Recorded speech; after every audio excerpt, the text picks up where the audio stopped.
नमस्कार दोस्तों, मेरा नाम है रजनीश। स्वागत करता हूं आपका हमारे YouTube channel connecting India exam solution में।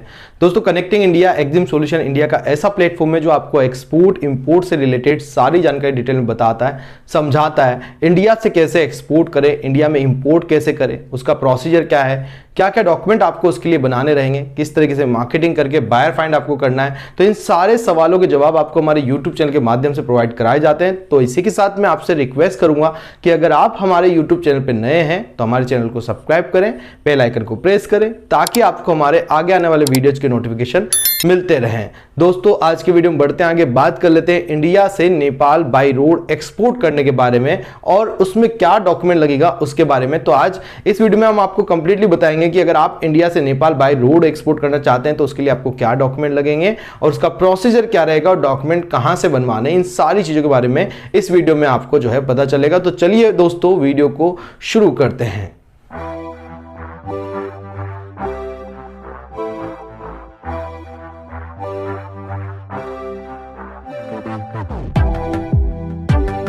तो दोस्तों, आपको भी अगर इंडिया से नेपाल बाई रोड एक्सपोर्ट करना है तो ये वीडियो आपके लिए है। तो आप वीडियो को एंड तक देखें जिससे आपको कंप्लीटली समझ में आ जाएगा कि अगर आप इंडिया से नेपाल बाई रोड एक्सपोर्ट करना चाहते हैं तो क्या क्या डॉक्यूमेंट आपको लगेंगे। कई सारे क्वेश्चंस हमें आते हैं कि सर मैं नेपाल एक्सपोर्ट करना चाहता हूं, मेरे पास बायर भी है, मेरे पास सप्लायर भी है, मेरे पास प्रोडक्ट भी है, बट मुझे ये नहीं पता कि उसके लिए क्या डॉक्यूमेंट मुझे बनाने रहेंगे या फिर मुझे प्रोसीजर के बारे में आइडिया नहीं है कि ये पूरा प्रोसीजर किस तरीके से काम करता है, किस तरीके से इंडिया से नेपाल कोई भी प्रोडक्ट भेजा जाता है। तो दोस्तों, इंडिया के कुछ स्टेट नेपाल के साथ अपना बॉर्डर शेयर करते हैं तो यहां से बहुत इजी हो जाता है बाई रोड एक्सपोर्ट करना और बहुत सारे प्रोडक्ट हम नेपाल को इंडिया से एक्सपोर्ट करते हैं और मोस्टली जो प्रोडक्ट एक्सपोर्ट किए जाते हैं वो बॉर्डर के through by road he export किए जाते हैं। तो यहां से जब भी एक्सपोर्ट किया जाए तो उसके लिए कुछ डॉक्यूमेंटेशन की रिक्वायरमेंट आपको रहती है। सबसे पहला डॉक्यूमेंट जो रहेगा वो है आपका जीएसटी सर्टिफिकेट। तो यहां पे गुड्स एंड सर्विस टैक्स का सर्टिफिकेट जीएसटी आपको यहां पे लेना रहेगा, तब जाके आप एक्सपोर्ट कर पाएंगे। तो आप जीएसटी जो है किसी भी सीए वगैरह से उसकी प्रोफेशनल फीस देके, क्योंकि जीएसटी की कोई फीस नहीं होती है, गवर्नमेंट की कोई फीस नहीं है। तो यहां पे आप जो सीए सीएस या हमारे द्वारा भी आप कुछ बनाना चाहते हैं तो यहां पे एक प्रोफेशनल फीस या सर्विस चार्जेस आप पे करके जो है उस डॉक्यूमेंट को बना सकते हैं। जब आपका जीएसटी बन जाएगा उसके बाद आपको लेना है एलयूटी, लेटर ऑफ अंडरटेकिंग। तो लेटर ऑफ अंडरटेकिंग यहां पे आपको गुड्स की जब भी आप परचेजिंग करते हैं वहां पे आपको काम आ जाता है कि आप 0.1% में परचेज कर सकते हैं और जब एक्सपोर्ट करते हैं तो वहां पे भी आपको उसमें जीएसटी लगाने की जरूरत नहीं रहती है। तो इस तरीके से एलयूटी का बहुत बड़ा जो है यूज है, बहुत अच्छा काम है एक्सपोर्ट के अंदर। गवर्नमेंट ने ये स्पेशली एक्सपोर्टर के लिए एलयूटी नंबर जारी करवाया जाता है गवर्नमेंट की तरफ से। तो आपको बहुत इससे सहूलियत होती है कि आप आराम से जो है अपना एक्सपोर्ट बिजनेस कर पाए और कहीं पे भी आपको जीएसटी पे करने की जरूरत नहीं रहती है। तो इस तरीके से आपको क्या करना है, सिंपली एलयूटी नंबर ले लेना है। एलयूटी भी आपको जो भी आपको सीएसटी बना के देगा उन्हीं से आप अपना एलयूटी नंबर निकलवा सकते हैं। तो यहाँ पे सेकंड डॉक्यूमेंट जो आपको लगेगा that is the LUT number, letter of undertaking, या इसको एलयूटी बॉन्ड और एआरएन नंबर भी कहा जाता है। मतलब एक एआरएन नंबर जनरेट होता है जब भी आप एलयूटी के लिए अप्लाई करते हैं, तो वही एआरएन नंबर ही आपको अपनी इनवॉइस के अंदर मेंशन करना होता है जब भी आप एक्सपोर्ट करेंगे। और एक्सपोर्ट अंडर एलयूटी आपको करना है ताकि जीएसटी का प्रॉब्लम खत्म हो जाएगा, कोई जीएसटी ना देनी पड़ेगी, नहीं जीएसटी कहीं मेंशन करनी पड़ेगी। तो इस तरीके से एलयूटी नंबर हम ले लेंगे।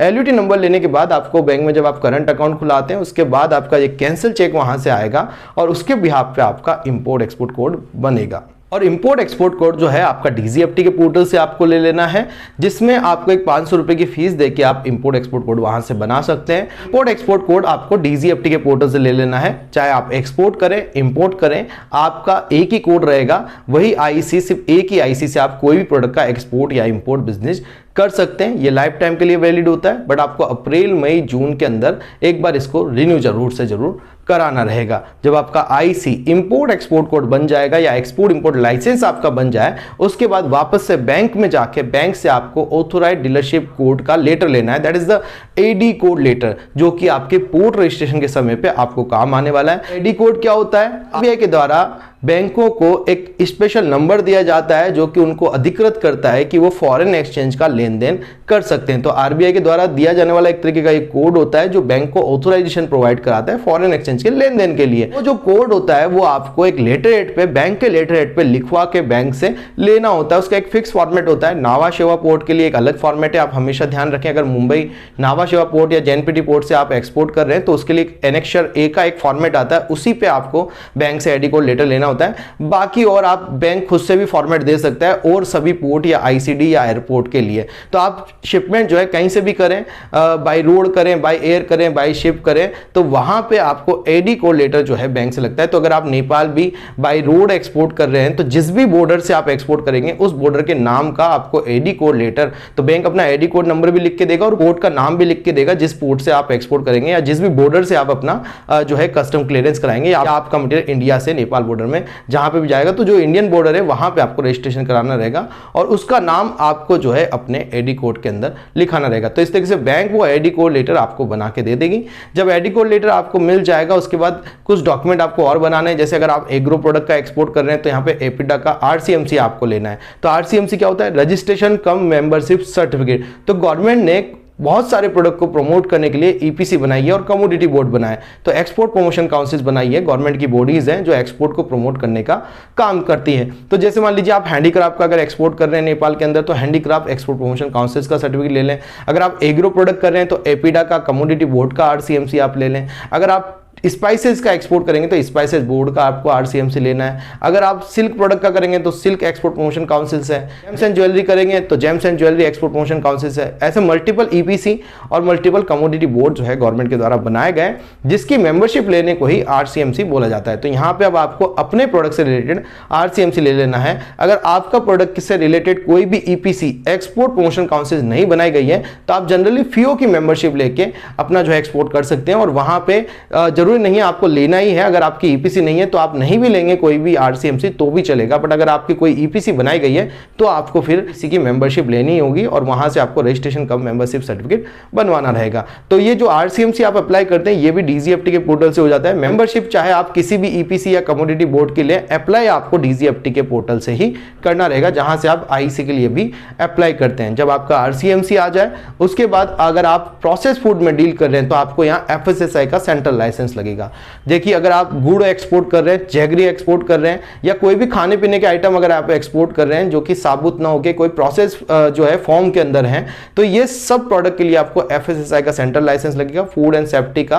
तो फूड एंड सेफ्टी के दो तरीके के लाइसेंस होते हैं, एक होता है आपका स्टेट लाइसेंस, एक होता है सेंट्रल लाइसेंस। तो स्टेट लाइसेंस जो होता है वो आपको लोकली इंडिया में डोमेस्टिकली सप्लाई करने के लिए जरूरी रहता है और जो आप अगर इंटरनेशनली ट्रेड करना चाहते हैं चाहे एक्सपोर्ट करें चाहे इंपोर्ट करें तो उसके लिए सेंट्रल लाइसेंस आपको यहां पे लगेगा। तो यहां पे एफएसएसआई का सेंट्रल लाइसेंस आपको बनाना रहेगा। जब एफएसएसआई का सेंट्रल लाइसेंस बन जाए तो प्रोडक्ट के अकॉर्डिंगली कोई लैब रिपोर्ट, टेस्ट रिपोर्ट अगर बायर ने डिमांड करी तो वो बनाना है और उसके बाद सिंपली कुछ डॉक्यूमेंट आपके ड्यूरिंग द शिपमेंट बनेंगे जैसे कि परफॉर्मा इनवॉइस, कमर्शियल इनवॉइस, उसके बाद आपका शिपिंग बिल जो एक कस्टम का डॉक्यूमेंट है वो फाइल होता है। शिपिंग बिल के बाद आपका फ्यूमिगेशन, अगर आपका कार्गो जो है वुडन बॉक्स में पैक है तो फ्यूमिगेशन होगा। एग्रो कमोडिटी तो पाइथोसैनिटरी सर्टिफिकेट बनेंगे और इस तरीके से ये डॉक्यूमेंट आपके यहाँ पे कंप्लीट हो जाएंगे और एक सर्टिफिकेट ऑफ ओरिजिन भी आपको इसमें बनाना रहता है। तो ये सारे डॉक्यूमेंट जो है आपको जब आप नेपाल बाय रोड एक्सपोर्ट करेंगे तब आपको बनाने रहेंगे।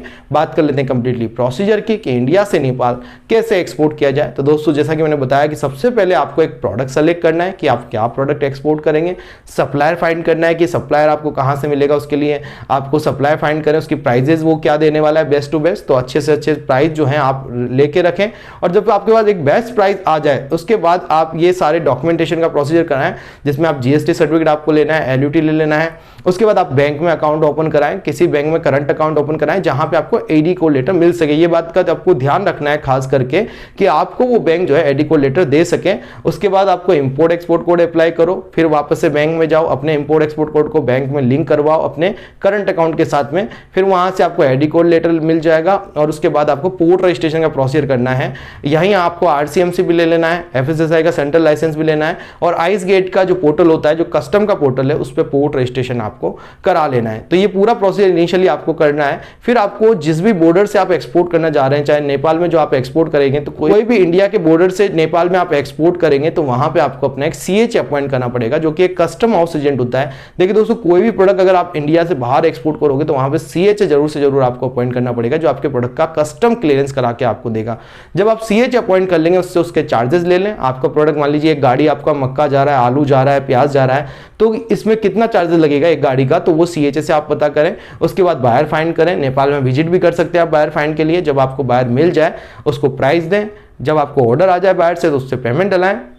और अपना मटेरियल आप आराम से जो है नेपाल को एक्सपोर्ट कर सकते हैं। जो भी डॉक्यूमेंट आपको पोर्ट पे बनेंगे वो डायरेक्टली आपके चले जाएंगे और वहां बायर अपना मटेरियल छुड़ा लेगा। तो इस तरीके से दोस्तों आप नेपाल में एक्सपोर्ट कर सकते हैं और ये डॉक्यूमेंट बना के आपको एक्सपोर्ट करना है। तो दोस्तों आई होप वीडियो में दी गई जानकारी आपको पसंद आई होगी। अगर आप सीखना चाहते हैं कंप्लीटली एक्सपोर्ट इंपोर्ट और चाहते हैं हमारा हैंड होल्डिंग सपोर्ट की स्टेप बाय स्टेप आपको जानकारी देने वाला हो, समझाने वाला हो, तो लाइफ टाइम सपोर्ट अगर आपको चाहिए तो आप ज्वाइन कर सकते हैं हमारा 7 डेज का ऑनलाइन ट्रेनिंग प्रोग्राम, जिसके अंदर ट्रेनिंग के साथ साथ हम आपको हमारा हैंड होल्डिंग सपोर्ट प्रोवाइड कराते हैं। जब भी आपका शिपमेंट जाता है उस टाइम पे भी आपको सारी चीज़ों के बारे में जानकारी दी जाती है। तो ट्रेनिंग के अंदर आपको सीखने को मिलता है कि कैसे आप इंडिया से एक्सपोर्ट करेंगे, उसका प्रोसीजर क्या रहेगा, डॉक्यूमेंटेशन आपको क्या बनाने हैं, कैसे बायर फाइंड करना है चाहे आप किसी भी कंट्री में एक्सपोर्ट करें, मार्केटिंग करना, custom clearance, logistic arrangement, buyer को प्राइस कैसे देनी है, उससे पेमेंट कैसे लेना है, इन सारी चीज़ों के बारे में डिटेल में जानकारी आपको जो है हमारे ऑनलाइन ट्रेनिंग के माध्यम से प्रोवाइड कराई जाती है। या आप 3 डेज का ऑफलाइन ट्रेनिंग सेशन भी कोटा राजस्थान में आके ले सकते हैं। तो ऑनलाइन भी आप ले सकते हैं घर पे बैठ के और ऑफलाइन भी आप यहाँ कोटा राजस्थान में भी आके ले सकते हैं। ट्रेनिंग के बारे में ज्यादा जानकारी के लिए आप हमें स्क्रीन पे नंबर पे कांटेक्ट कर सकते हैं। आप हमें फॉलो कर सकते हैं सोशल मीडिया पे, जिसके लिंक आपको डिस्क्रिप्शन में मिल जाएंगे। मिलते हैं नेक्स्ट वीडियो में। Thank you very much.